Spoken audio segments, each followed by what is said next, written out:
thank you very much for inviting me to join you here today, and I know that you can all see from the guests who are here how every level of government in Australia, Commonwealth, state and local government, have participated largely at the request from many non-government organisations who have been active for so long, and some are represented here, others of course of you are in the audience, and I want to acknowledge all of the people who have brought us to this position where the Governor-General can come to an event like this and congratulate people who have been campaigning in this area for decades about the successes that we have had in Australia.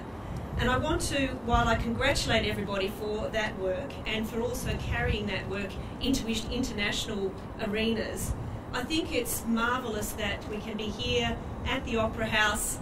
with the Harbour Bridge, lighting them up in the red colour, and they're such great symbols of our country. And when they are painted red, I think they send a message that Australia will continue to support the global fight against HIV and AIDS, especially in our region of the Pacific, and that we will never become complacent at home. I do have to admit, as a Melburnian, on a night like this I'm a little jealous. Of course, as the Federal Health Minister, I know that Australia as a nation has no more powerful symbol than the Opera House and the Harbour Bridge. And if we want to send a message internationally, which we do, and I know James will talk about that issue of reaching into China and to other countries in our region, it is important to use that powerful symbol.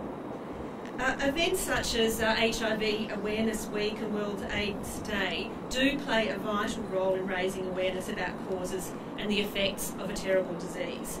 And Australia can be proud that we have been at the forefront of prevention and treatment of HIV.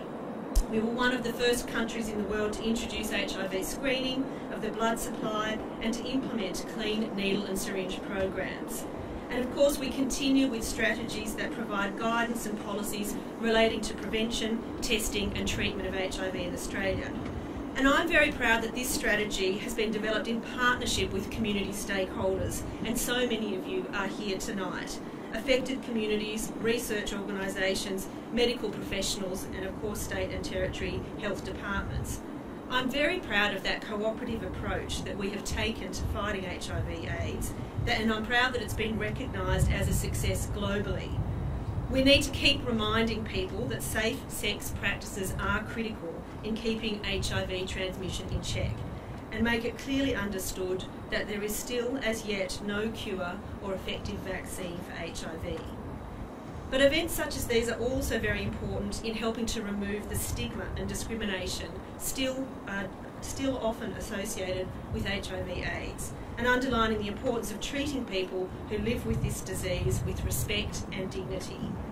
I'm proud that our government is a co-sponsor of this event, and I want to commend Pacific Friends of the Global Fund on their efforts to raise awareness in the region of this serious threat posed by HIV/AIDS, tuberculosis and malaria to societies and economies in the Pacific, and why I think it is so important that we have representatives here from Papua New Guinea as well. A challenge that is right on our border, where we as Australians can provide important assistance and need to work with local communities. Thank you very much for being here, and I hope that we can continue to work with you on this very important